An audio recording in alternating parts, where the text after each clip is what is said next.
ओम शांति। अव्यक्त मुरलियों की श्रृंखला में आज हम प्यारे बाप दादा के 29/4/71 के महावाक्य सुन रहे हैं। सार है मुरली का बेहद के पेपर में पास होने का साधन। आज भट्टी की समाप्ति है व भट्टी के प्रैक्टिकल पेपर का आरंभ है। अभी आप कहाँ जा रहे हो? पेपर हॉल में जा रहे हो या अपने अपने स्थानों पर? भट्टी पूरी की, अब जा रहे हैं तो बाबा पूछ रहे हैं कि कहाँ जा रहे हो? पेपर हॉल में जा रहे हो या अपने अपने स्थानों पर? जब पेपर हॉल में समझेंगे तब प्रैक्टिकल में पास होकर दिखाएंगे।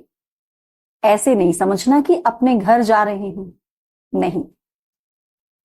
बड़े से बड़ा कोर्स पास करके बड़े से बड़ा इम्तिहान देने के लिए पेपर हॉल में जा रहे हैं।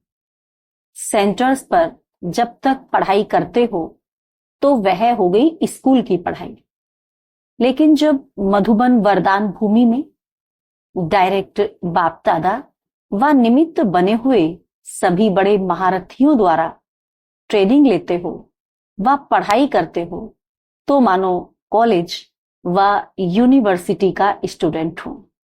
स्कूल के पेपर और यूनिवर्सिटी के पेपर में फर्क होता है, पढ़ाई में भी फर्क होता है। तो इस भट्टी में ट्रेनिंग लेना अर्थात यूनिवर्सिटी का स्टूडेंट बनना है। तो अभी यूनिवर्सिटी की पढ़ाई का पेपर देने के लिए जा रहे हैं।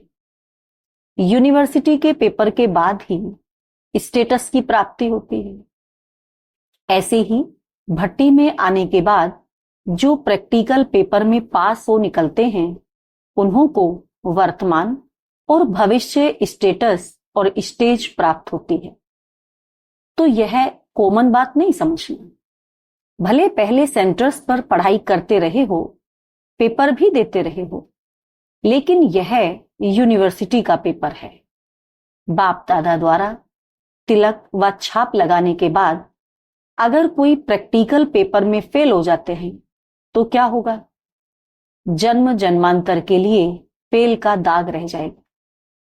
इसलिए अगर कोई भी फेल होने का संस्कार व अपनी चलन महसूस होती हो तो आज के दिन में वह रहा हुआ दाग व कमजोरी की चलन व संस्कार मिटा कर जाना, जिससे कि पेपर हॉल में जाएं, पेपर में फेल ना होने पाए। समझा? वह पेपर तो दे दिया, वह तो सहज है, लेकिन फाइनल नंबर व मार्क्स प्रैक्टिकल पेपर के बाद ही मिलते हैं। थ्योरी में पास हो गए, लेकिन थ्योरी में पास होना ही काफी नहीं है। जब तक प्रैक्टिकल पेपर में पास नहीं होंगे तो फुल पास तो नहीं कहे जाएंगे। तो फाइनल नंबर प्रैक्टिकल पेपर के बाद ही मिलते हैं। तो यह स्मृति और दृष्टि दोनों को परिवर्तन में लाकर जाना, स्मृति भी और दृष्टि भी दोनों परिवर्तन में लाकर जाना है। स्मृति में क्या रहे कि हर सेकंड मेरा पेपर हो रहा है। दृष्टि में क्या रहे कि पढ़ाने वाला बाप और पढ़ने वाला मैं स्टूडेंट आत्मा हूं। यह स्मृति, वृत्ति और दृष्टि बदलकर जाने से फेल नहीं होंगे, लेकिन फुल पास होंगे। तो भट्टी कोई साधारण बात नहीं समझना। यह भट्टी की छाप और तिलक सदा कायम रखना है।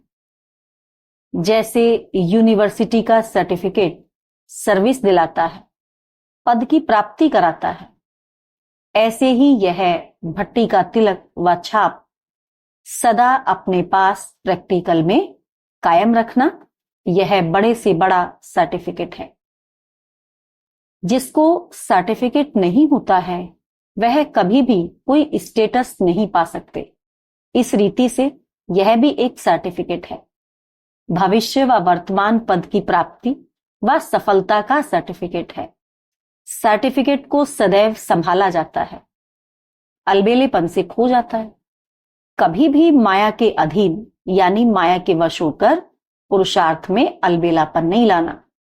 नहीं तो आप समझेंगे हमको सर्टिफिकेट है, लेकिन माया रावण सर्टिफिकेट चुरा लेती है। आप समझेंगे सर्टिफिकेट है, लेकिन माया व रावण चुरा लेता है। कैसे? जब हम अलबेले होंगे। जैसे आजकल के डाकू व पॉकेट काटने वाले ऐसे युक्ति से काम करते हैं जो बाहर से कुछ भी पता नहीं पड़ता है, अंदर खाली हो जाता है। इसी प्रकार अगर पुरुषार्थ में अलबेलापन लाया तो रावण अंदर ही अंदर सर्टिफिकेट चुरा लेगा और आप स्टेटस पा नहीं सकेंगे। इसीलिए अटेंशन, समझा? यह ग्रुप सर्विसेबल तो है, तो अभी क्या बनना है? सर्विसेबल तो है, तो अभी क्या बनना है? जैसे सर्विसेबल हो वैसे ही अभी सर्विस में एक तो त्रिकालदर्शीपन का सेंस भरना है और दूसरा रूहानियत का इसेंस भरना है। तब तीनों बातें मिल जाएंगी, सर्विस, सेंस और इसेंस। इसेंस सूक्ष्म होता है ना, तो यह रूहानियत का इसेंस और त्रिकालदर्शीपन का सेंस भरने से सर्विसेबल के साथ सक्सेसफुल हो जाएंगे। तो सेंस और इसेंस कहां तक हर एक ने अपने अंदर भरा है वह चेक करना है।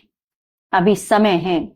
जैसे पेपर होल में जाने से पहले 2 घंटे आगे भी तैयारी करके जाते हैं, आपको भी पेपर होल में जाने से पहले अपने को तैयार करने के लिए अभी समय है। जैसे सुनाया था कि ब्रह्मा कुमार के साथ में तपस्वी कुमार भी दिखाई दे। वह अपने नैनों में, चेहरे में रूहानियत धारण की है, जो जाते ही अलौकिक न्यारे और सबके प्यारे बन जाओ। बाबा पूछ रहे हैं कि वह अपने नैनों में, चेहरे में रूहानियत धारण की है, जो जाते ही अलौकिक न्यारे और सबके प्यारे नजर आए। न सिर्फ भट्टी वालों को, लेकिन जो भी मधुबन में आते हैं उन सभी को यह धारणाएं विशेष रूप से करनी है। भट्टी सक्सेस रही। इन्हों की पढ़ाई की रफ्तार से आप संतुष्ट हो? आप भट्टी की पढ़ाई से अपने पुरुषार्थ में संतुष्ट हुए? कुछ रहा तो नहीं है ना? तो कहा अभी नहीं रहा है, फिर कब रहेगा क्या? तो बाबा ने कहा यह अपनी सेफ्टी का साधन ढूंढते हैं। समझते हैं कि कुछ भी हो जाएगा तो यह कह सकेंगे ना, लेकिन इससे भी फिर कमजोरी आ जाती है। इसीलिए फिर यह भी कभी नहीं सोचना कभी भी फेल नहीं होंगे, ऐसा सोचो। अभी भी है और जन्म जन्मांतर की गारंटी कभी भी फेल नहीं होंगे। इसको कहा जाता है फुल पास। कुमारों की विशेषता है कि जो चाहे वह कर सकते हैं। यह विल पावर जरूर हो, लेकिन हर संकल्प और हर सेकंड विल करने की विल पावर चाहिए। बच्चे को सभी विल किया जाता है ना, जो कुछ होता है वह विल करते हैं। तो आप लोग भी वारिस बनते हो, आप लोग भी वारिस बनाते हो और बनते भी हो। तो जैसे और विल पावर है, वैसे सभी कुछ विल करने की विल पावर चाहिए। यह यहां से भर कर जाना। जब सभी कुछ विल कर दिया तो क्या बन जाएंगे? नष्टो मोह। जब मोह नष्ट हो जाता है तो बंधन मुक्त बन जाते हैं, और बंधन मुक्त ही योग युक्त व जीवन मुक्त बन सकता है। समझा?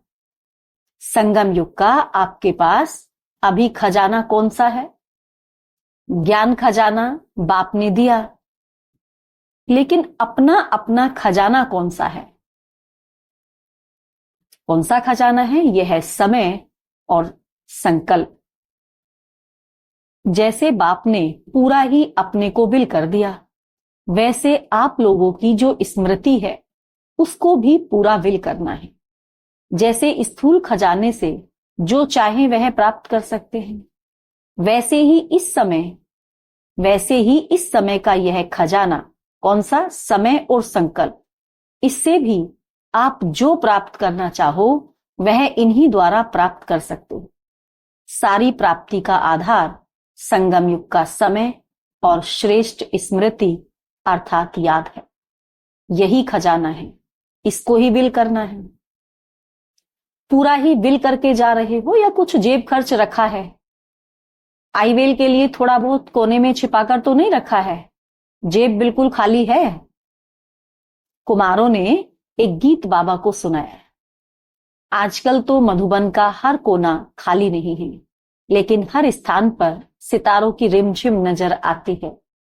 तो खाली क्यों कहते हो? जब सूर्य व्यक्त से अव्यक्त होता है तब सितारे स्पष्ट दिखाई देते हैं। तो बाप व्यक्त से अव्यक्त हुए हैं विश्व को सितारों की रिमझिम दिखाने के लिए। तो खाली क्यों कहेंगे? स्थूल सूर्य को कहते हैं अस्त हो गया, लेकिन यह ज्ञान सूर्य व्यक्त से अव्यक्त रूप है, लेकिन सितारों के साथ है। साकार रूप से सदा साथी नहीं बन सकते, साकार में होते हुए भी सदा साथ में रहने के लिए अव्यक्त स्थिति और अव्यक्त साथी समझते थे। तो अब भी क्या करना है? सदा अव्यक्त रूप में, अब भी सदा साथ अव्यक्त रूप में हो सकता है, अव्यक्त रूप में ही हो सकता है। साकार में तो सदा साथ नहीं रह सकते, लेकिन अव्यक्त में तो सदा साथ रह सकते हैं, क्योंकि अव्यक्त रूप व्यक्त शरीर के बंधन से मुक्त है। तो आप सभी को भी सदा साथ देने के लिए, इस शरीर की स्मृति से दूर करने के लिए यह अव्यक्त पाठ चल रहा है।